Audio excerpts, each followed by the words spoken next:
तो अभी पढ़ेंगे डिस्टेंस ऑफ क्लोजेस्ट अप्रोच। क्या है ये? Distance of closest approach. Now what is this distance of this closest approach? हम ना इस मेथड से हमारा न्यूक्लियस का रेडियस कितना है ये पता लगा सकते हैं। ठीक है, कैसे पता लगाएंगे? वो अल्फा पार्टिकल वाला, वो गोल्ड फॉइल वाला याद है ना, वैसे ही। कैसे?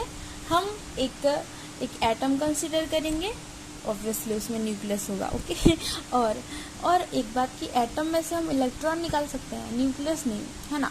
तो एटम कंसीडर करेंगे जिसमें ऑब्वियसली न्यूक्लियस होगा। हम एक अल्फा पार्टिकल को बहुत ही तेजी से ऐसे मूव करेंगे। ठीक है, ऐसे हम अल्फा पार्टिकल को एटम की तरफ मूव करेंगे।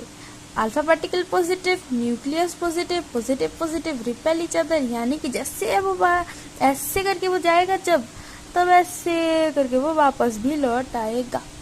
यानी कि वो काइनेटिक एनर्जी से बहुत दूर जाएगा, फिर जब इसके पास आएगा तो ये रिपेल करेगा, तब वो काइनेटिक एनर्जी उस पॉइंट में पोटेंशियल एनर्जी में कन्वर्ट हो जाएंगे और वो वापस चला आएगा। तो जो पॉइंट है, उस पॉइंट और न्यूक्लियस का सेंटर जो है, इन दोनों पॉइंट के बीच में जो डिस्टेंस है, that is the radius of our nucleus. ठीक है, तो an alpha particle moving directly towards the center of the nucleus and it gets slowed down as it approaches the nucleus at certain distance r naught. Okay, let r naught from nucleus, alpha particle comes to the rest and its initial kinetic energy is completely converted into electrostatic potential energy and start retracing the path in opposite direction by 180 degree. Then that r naught is the distance of closest approach and this gives the size of nucleus.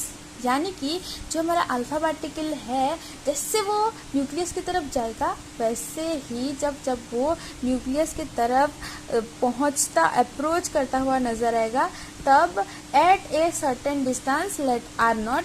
ठीक है, अगर ये हमारा atom है, ठीक है, ये छोटा हो गया तो इसको न्यूक्लियस कंसीडर करके ये है हमारा अगर एटम। ठीक है, ये एटम है, ये न्यूक्लियस है। ठीक है, तो हम एक अल्फा पार्टिकल, यहाँ सोर्स है अल्फा पार्टिकल सोर्स, इधर से हमारा अल्फा पार्टिकल जो है वो एमिट हो रहा है और ऐसे करके उसका डायरेक्शन है, लेकिन वो ऐसे करके बस इतना तक ही जा सकता है। As this is positive, this is positive, positive positive repel each other. तो एक ऐसा पॉइंट आएगा, ये है आर नॉट, यहाँ से लेकर यहाँ तक, इस पॉइंट से लेकर यहाँ तक। ठीक है, तो एक ऐसा पॉइंट आएगा जब उसका इनिशियल काइनेटिक एनर्जी उस अल्फा पार्टिकल का that completely converted into electrostatic potential energy and then started retracing its path in opposite direction by 180 degree. यानी कि वो फिर से वापस ऐसे चला जाएगा, ऐसे आया था ऐसे चला जाएगा। ठीक है, तो हम कंसीडर कर सकते हैं कि that point is the radius of our nucleus and its gives the size of our nucleus. ठीक है, तो पता चल गया मेथड क्या है। तो चलो उसको हम निकालते हैं कि क्या हो सकता है हमारा डिस्टेंस ऑफ क्लोजेस्ट अप्रोच, क्या हो सकता है हमारा न्यूक्लियस का रेडियाई। ठीक है, let mass of alpha particle is m।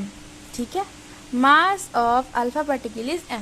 ठीक है, let mass of alpha particle is m and we know that kinetic energy is equal to half mv square, है ना। तो हमें पता है कि ke is equal to half m v square and हमें पता है कि v यहाँ वेलोसिटी है और जो m है that is mass of the alpha particle, then the kinetic energy of alpha particle becomes half into mass into v का स्क्वायर। और v क्या है? वेलोसिटी ऑफ अल्फा पार्टिकल, जिस वेलोसिटी से वो जा रहा है। ठीक है, तो अल्फा पार्टिकल का काइनेटिक एनर्जी है this half into m v square, half m v square. Okay, now what is atomic number of nucleus, let इसके पास z नंबर ऑफ न्यूक्लियस है, ठीक है। Let z is the atomic number, यानी कि z अगर atomic number है, यानी कि atomic number of nucleus is z, then number of proton becomes z, है ना। अगर z नंबर ऑफ प्रोटॉन है, अगर एक प्रोटॉन का चार्ज e है प्लस e है, तो z नंबर ऑफ प्रोटॉन का चार्ज क्या होगा, Ze, ठीक है, z into E. So total number of charge on the nucleus becomes Ze and total number of charge in the alpha particle becomes e, है ना, क्योंकि इसके पास एक ही पॉजिटिव चार्ज है, तो एक पॉजिटिव चार्ज, यहाँ z number of positive charge, तो यहाँ चार्ज हो जाएगा Ze और यहाँ चार्ज हो जाएगा E, ठीक है। ये समझ में आ गया कैसे है? नहीं सॉरी यहाँ 2e होगा ना, क्योंकि ये हीलियम में से अगर हम 2 इलेक्ट्रॉन हटा दें तो ये बन जाता है हमारा अल्फा पार्टिकल, तो इसके पास ऑब्वियसली टू प्रोटॉन्स होते हैं, ठीक है, तो 2 प्रोटॉन्स होते हैं, सॉरी मैं गलत लिख दी, ठीक। तो charge on the alpha particle is 2e and charge on the nucleus is Ze. Okay, now at R naught here, at R naught the kinetic energy of the alpha particle converted into potential energy at R naught Ke kinetic energy of alpha particle converted into potential energy, ठीक है। इसी को हम use करके हमारा r not को निकालेंगे। Are not क्या है, रेडियस ऑफ न्यूक्लियस, ठीक है। चलो, तो हो जाएगा हमारा हाफ mv², यानी कि sorry small half mv² is equal to kinetic energy is equal to convert into potential energy. Now what is the potential energy? Potential energy का फॉर्मूला क्या है? Potential energy is equal to 1/4 pi epsilon naught into q1 by q2 by r, यानी कि distance between the two, distance क्या है हमारा r not है, ठीक है। यहाँ हम डिस्टेंस लिखेंगे आर नॉट बाय डिस्टेंस, और Q1 Q2 यानी दोनों जो हमारे यहाँ पार्टिकल्स हैं दोनों का चार्ज क्या है, एक का तो Ze एक 2e, तो Ze इंटू 2e क्या हो जाएगा 2Ze² है ना, तो हम लिख सकते हैं 2Ze², ठीक है। तो एट पॉइंट आर नॉट हमारा kinetic energy converted into potential energy, और हमें फॉर्मूला पता है, तो क्या हम आर नॉट निकाल सकते हैं? ऑब्वियसली हम आर नॉट निकाल सकते हैं। तो आर नॉट हो जाएगा हमारा, r naught is equal to 1/4 pi epsilon naught 2Ze² divided by half mv², है ना। ये हो जाएगा हमारा r not.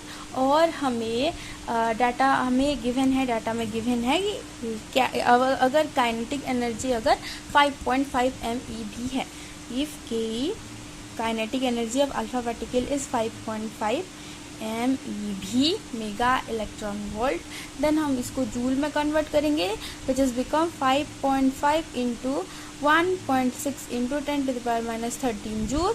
So this becomes 8.8 into 10 to the power minus 13 joule, है ना। तो अगर हमारा Z को हम कोई भी एक number, let Z is equal to 79 volt, ठीक है। If Z is equal to 79, हम गोल्ड का एटम कंसिडर कर रहे हैं, हमें Z पता है, E पता है, यहाँ पता है, ये कांस्टेंट, ये पता चल गया कि 8.8 इंटू 10 टू माइनस 13 M, तो हमें आर नॉट पता चल सकता है। R naught is equal to 1/4 pi epsilon naught into 2 Z का 79 इंटू E², यानी कि 1.6 इंटू 10 टू माइनस 13 जूल, है ना। So this into E² divided by 8.8 into 10 to the power minus 13, और इसको हम कैलकुलेट करेंगे तो हमें ये अप्रोक्सीमेटली हो जाएगा 4.14 into 10 to the power minus 14 metre, यानी r naught, the radius of our nucleus is equal to 4.14 into 10 to the power minus 14 metre. This is the size of nucleus in which is in order of 10 to the power minus 14 metre. Okay, ये याद हो गया कैसे process है, क्यों है, कैसा है. एट पॉइंट आर नॉट हमारा kinetic energy of alpha particle becomes converted into potential energy. ये आप कंजर्वेशन ऑफ एनर्जी से भी पता लगा सकते हो कि initial kinetic energy plus initial potential energy is equal to final kinetic energy plus final potential energy. या इनिशियल काइनेटिक एनर्जी के ही है, फाइनल काइनेटिक एनर्जी हम जीरो कंसीडर करेंगे. एज अल्फा पार्टिकल बहुत छोटा है और ये डिस्टेंस बहुत बड़ा है, तो हम इसके अल्फा पार्टिकल के लिए ये डिस्टेंस इन्फिनिटी हो जाएगा, है ना, बहुत ही बड़ा हो जाएगा. तो हम डिस्टेंस यहाँ नीचे डिवाइड कर रहे हैं, यानी कि नीचे अगर इन्फिनिटी डिवाइड करेंगे तो वो तो टर्म जीरो हो जाएगा ना. तो final kinetic energy become zero. तो यहाँ इनिशियल काइनेटिक एनर्जी सिर्फ कंसिडर किया जाएगा और उसी तरह हम ये जो फॉर्मूला है ये हम पा सकते हैं. अगर आप डायरेक्टली ये ये कह दो कि एट पॉइंट आर नॉट हमारा जो kinetic energy of alpha particle becomes converted into potential energy, वो भी चलेगा, ठीक है. लेकिन आपको ये वाला जो है वो याद रखना पड़ेगा. Okay, this is the distance of closest approach. Okay, अच्छा, अभी और एक बात कि अगर हम क्लासिकल मैकेनिक्स और क्वांटम मैकेनिक्स की बात करें तो हम अगर मैक्रोस्कोपिक लेवल के ऑब्जेक्ट्स के बारे में बात करें तो उधर तो न्यूटन्स लॉ सही है, लेकिन माइक्रोस्कोपिक लेवल के पार्टिकल्स के लिए ये जो हमारा न्यूटन्स लॉ है इट फेल्स. ओके, तो ये एक पॉइंट हो सकता है. और एक पॉइंट हो सकता है जो क्लासिकल मैकेनिक्स में अगर आप कोई भी एक पॉइंट का, कोई भी एक पार्टिकल का अगर आप पोजीशन जानते हैं और उसका मोमेंटम जानते हैं, उसी टाइम सेम टाइम में अगर आपको पोजीशन और मोमेंटम उस पार्टिकल के पता है तो आप उस पार्टिकल के बारे में सब कुछ पता लगा सकते हो. उसका सरनेम, उसका डिस्ट्रिक्ट, मतलब उसका एड्रेस, कुछ भी, मोबाइल नंबर, सब कुछ वैसे ही है, ठीक है. अगर आपको कोई एक पॉइंट या फिर कोई एक पार्टिकल का, अगर आपको कोई एक ऑब्जेक्ट, पॉइंट, पार्टिकल का क्या पता है, पोजीशन और momentum at the same time, एक मिनट भी इधर उधर नहीं, बस सेम टाइम में दोनों ही अगर आप काउंट कर दो, यानी कि मोमेंटम p एंड द क्या पोजीशन ऑफ द पॉइंट, तो आप उसके बारे में, पॉइंट के बारे में कुछ भी पता लगा सकते हो in case of classical mechanics, ठीक है. क्लासिकल मैकेनिक्स लेकिन क्वांटम मैकेनिक्स कहता है, क्वांटम मैकेनिक्स ये कहता है कि अगर आपको एक पॉइंट का पोजीशन पता है तो उसी टाइम पे, उसी वक्त आप उसका मोमेंटम पता नहीं लगा सकते. और अगर आपको उस पार्टिकल का मोमेंटम पता है तो उसी वक्त आप उसका पोजीशन बाहर निकाल नहीं सकते हैं. यानी कि इधर और इधर बहुत डिफरेंस है, बहुत ज़्यादा. तो क्वांटम मैकेनिक्स क्या कहता है कि uncertainty in momentum and position, ठीक है, वो क्या कहता है कि according to this, if a point we know its position, then we cannot find its momentum, and if we know its momentum, then we cannot find its position at the same time. और इसको हम एक law भी कह सकते हैं कि uncertainty law in momentum and position which says that del x यानी कि position of the particle into del px यानी कि momentum of the particle in x coordinate, okay, is greater than equal to h bar by 2 is equal to h by 2 pi. Here h is Planck's constant which is equal to 6.62 into 10 to the power minus 34 joule second. Okay? तो इसी फॉर्मूले को use करके अभी ये पता लगाएंगे gas के अंदर क्या इलेक्ट्रॉन प्रेजेंट हो सकते हैं क्या नहीं, वो हम अभी पता लगाएंगे, ठीक है. क्लियर, चलो चलते हैं. हमें पता चल गया कि जो डायमीटर है न्यूक्लियस का it is approximately equal to 10 to the power minus 14 metre, ठीक है. Let's diameter of our nucleus is 10 to the power minus 14 metre. So diameter of nucleus is approximately equal to 10 to the power minus 14 meter. And हमें पता है कि del x is equal to its approximately equal to 10 to the power minus 14 metre. Okay. Del x into del p x is equal to h by 2. ठीक है, ये पता चल गया. अभी हम इससे ये पता लगा सकते हैं कि del x into del px is equal to h by 4 pi as this is equal to h by 2 pi. तो इसको हम लिख सकते हैं this. ठीक है, तो del px is equal to h by 2 pi into del x. तो ये हो जाएगा, हमें ये पता है तो हम इसको पता लगा सकते हैं which will be equal to 6.62 into 10 to the power minus 34 2 second divided by 4 into 3.14 into 10 to the power minus 14 metre. Relativistic theorem के हिसाब से जो एनर्जी होता है, energy is equal to root over of p square c square plus m naught square into c to the power 4. ठीक है, यहाँ m naught क्या है? M naught is ignored because here m naught is too small. ठीक है, हम consider करेंगे कि जो मास है बहुत ही छोटा है. ठीक है, तो यहाँ हम दिस टर्म को इग्नोर करने वाले हैं. ठीक है, तो हम एज्यूम करेंगे कि जो पी स्क्वायर सी स्क्वायर है it is greater than m naught square into c to the power 4. ठीक है, तो इसीलिए हमें ये पता चल रहा है, हम इसको इग्नोर कर देंगे. ठीक है, चाहो इग्नोर कर रहे हैं हम तुमको, तो ये हो जाएगा पी स्क्वायर सी स्क्वायर, तो ये हो जाएगा सीपी पीसी, आप ये भी कह सकते हो. तो एनर्जी बिकम्स, दिस पी हमें पता है, सी हमें पता है, चलो पुट कर लेते हैं. That is 6.62 into 10 to the power minus 34 joule second divided by 4 into 3.14 into 10 to the power minus 14 metre. Into C का वैल्यू पता है 3 into 10 to the power 8 metre per second. Okay, so this is our energy of electron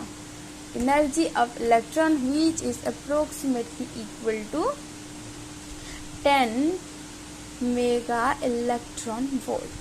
okay, ठीक है. लेकिन भाई हमारे जो nucleus से रेडियो एक्टिव न्यूक्लियस से जो एमिट होते हैं जो पार्टिकल्स, उनका एनर्जी 3 से 4 मेगा इलेक्ट्रॉन वोल्ट के अंदर सीमित है. लेकिन बीटा का तो यहाँ बीटा तो क्या है? बीटा फास्ट मूविंग इलेक्ट्रॉन इसका 10 MeV है. ठीक है, लेकिन यहाँ तो 3 से 4 MeV तक ही बाहर निकल रहे हैं. यानी कि if electron exist inside the nucleus then the energy of electron must be in order of 10 mega electron volt. However, during beta decay process, the energy of beta particle emitted at least 3 to 4 mega electron volt, which proves that electron does not exist inside the nucleus. अगर electron इसके अंदर होता तो electron भी emit होते, है ना. अगर इलेक्ट्रॉन एमिट होता तो उस पार्टिकल, जो जितने भी पार्टिकल एमिट हो रहे हैं उनमें से इलेक्ट्रॉन भी शामिल होता, तो उनका एनर्जी 10 MeV होता. जो भी पार्टिकल हमारे न्यूक्लियस से एमिट हो रहे हैं उनमें से कुछ पार्टिकल का एनर्जी 10 MeV होता. लेकिन यहाँ तो न्यूक्लियस से जो भी पार्टिकल एमिट हो रहे हैं सबका एनर्जी 3 से 4 MeV तक ही है ना. इसका मतलब यही है कि न्यूक्लियस के अंदर इलेक्ट्रॉन नहीं होता है. तो पहले हमने क्या कर लिया कि डायमीटर ऑफ जो न्यूक्लियस है it is approximately equal to 10 to the power minus 14 metre. और uncertainty in position of electron in nucleus that is del X, this is approximately equal to 10 to the power minus 14 metre, है ना. 10 to the power minus 14 metre. तो यहाँ अगर हम put कर दें this, then according to uncertainty principle del x into del px is greater than equal to h bar by 2 pi which is equal to h by 4 pi, क्योंकि h bar is equal to h by 2 pi where h is Planck's constant है ना। According to the theory of relativity energy, ये हमें पता है कि energy of electron is equal to root over of m naught square into c to the power 4 plus p square c square। और यहाँ हमने इसको इस टर्म को इग्नोर कर दिया क्योंकि बहुत ही छोटा टर्म है, इसीलिए अब क्या हो जाएगा, ये एम नॉट क्या है, rest mass of electron. Okay, और अच्छा एनर्जी अभी हो जाएगा P इंटू सी, सी पता है P पता है, बाहर निकाल लिए। तो जो हमारा जो पोजीशन है इलेक्ट्रॉन का इनसाइड द न्यूक्लियस, ठीक है, इनसाइड द न्यूक्लियस जो इलेक्ट्रॉन प्रेजेंट होता है उसका एनर्जी क्या हो गया 10 MeV। लेकिन डीके प्रोसेस में जब वो कुछ पार्टिकल एमिट करता है तो उसका एनर्जी 3 से 4 MeV मेगा इलेक्ट्रॉन वोल्ट ही होते हैं, यानी कि वो 10 तक पहुंच ही नहीं रहा है। तो इसका मतलब ये है कि न्यूक्लियस के अंदर हमारे इलेक्ट्रॉन प्रेजेंट नहीं होते हैं। ठीक है, क्लियर। कुछ लिख लेते हैं, जैसे कि this theorem is relativity theorem, और ये हमें पता है अकॉर्डिंग टू अनसर्टेनिटी प्रिंसिपल। ठीक है, del x क्या है, del x is the uncertainty in position of electron in nucleus। okay, so here हमें मिल गया this और हमें मिल गया this। okay, तो it means if electron exists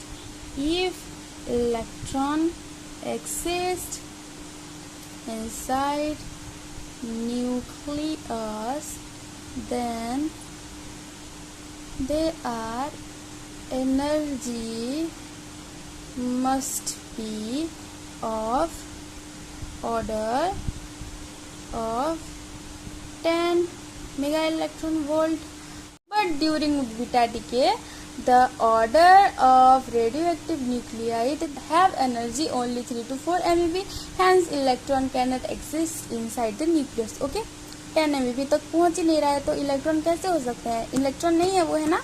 bye.